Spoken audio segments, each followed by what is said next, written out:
Hello.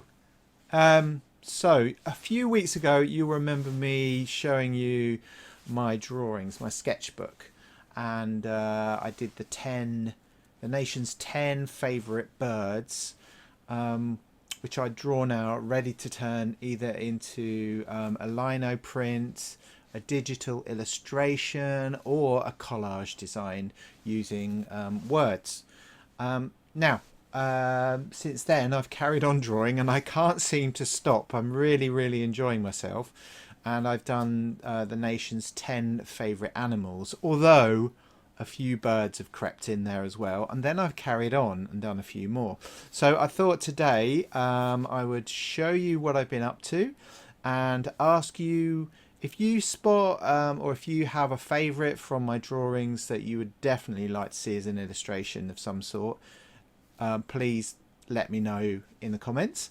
And if you have an animal that I've completely missed out and that I need to do, let me know.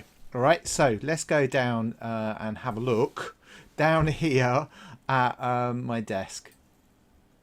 So you'll remember this one. I pointed this one out before. This is my wren that I did in amongst magnolias. And over here we've got my latest, one of my latest ones. There's the first one on there, which is a hedgehog in the undergrowth with a tree up there in the background as well. And one of my favourite animals, of course, the otter, and with water going by over here, and all the sort of foliage or grass, because when I saw an otter when I was canoeing once, it jumped out of the water into this long grass, so I put that in there. And a favourite of mine, and I've only seen one of these once, is a stag or a hart. The female version of a stag is a hind, and a baby is a calf. But anyway, I wanted to do something a bit different with this one. So rather than it standing up as you would normally like to see them, or looking majestic, what I've done with this one is make him sitting down comfortably and quietly and serenely in a forest amongst all these ferns and so forth. And then one of my favourite animals is the red squirrel. So I really wanted one showing, not just because I did one before where the squirrel sits on a branch and looks beautiful, of course, amongst spring sort of foliage. Here I've got one leaping over onto this log here, although the log appears to be a little bit hollow, so I'm not quite sure what's going to happen.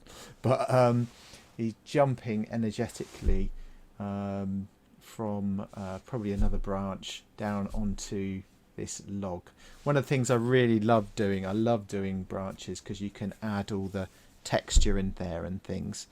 And this is very much inspired by Thomas Buick, who's one of the first people to illustrate wildlife back in the day.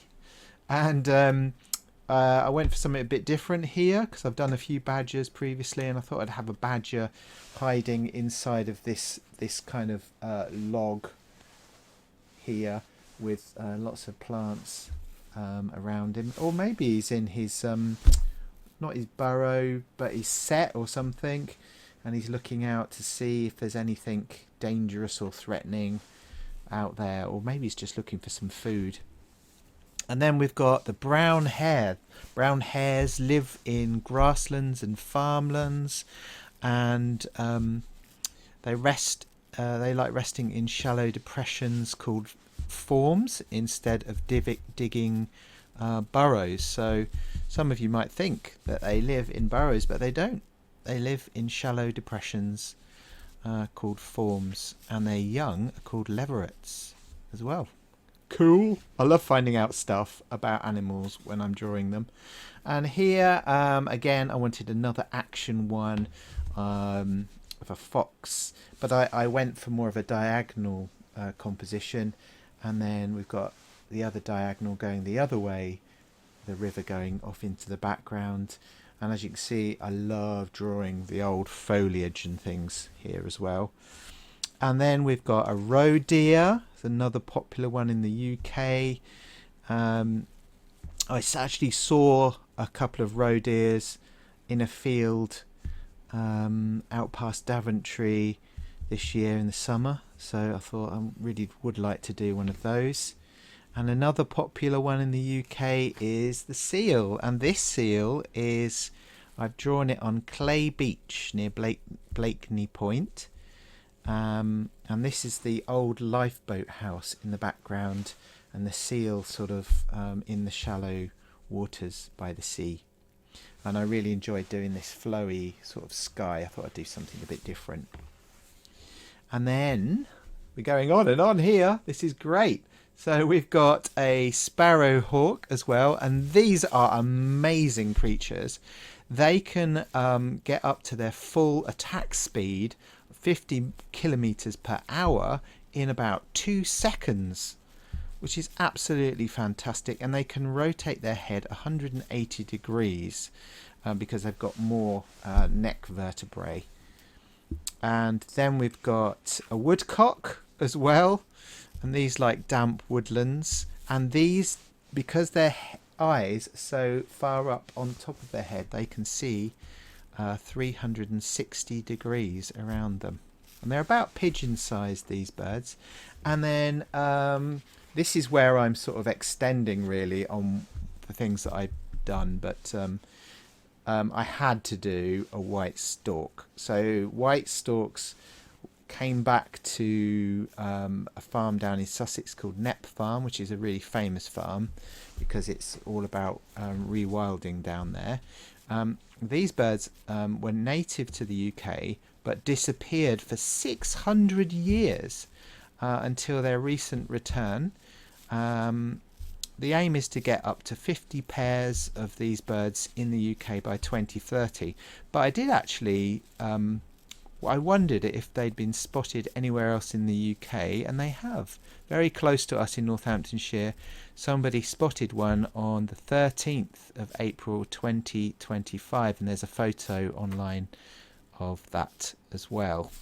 So that was fantastic. And then in Hyme Ferries, near where we live, there is a peregrine falcon, or a pair of peregrine falcons nesting there at the church. I didn't get, this isn't actually the church at Hyme Ferries. I used some references to create something similar, but beautiful birds as well. And that's as far as I've got, but oh my gosh, I'm having quite a journey. And I'm really looking forward to developing these designs. It's just getting the time to do it, really, isn't it? Always the case with an artist. You're spending your time doing other things and you want to get on with your work. But hey, I'm having a really good time. So don't forget, let me know what you like from all of these, and put your comments down below. And don't forget, you can also follow me and subscribe even. But have a fantastic day, and I'll talk to you soon. Bye bye.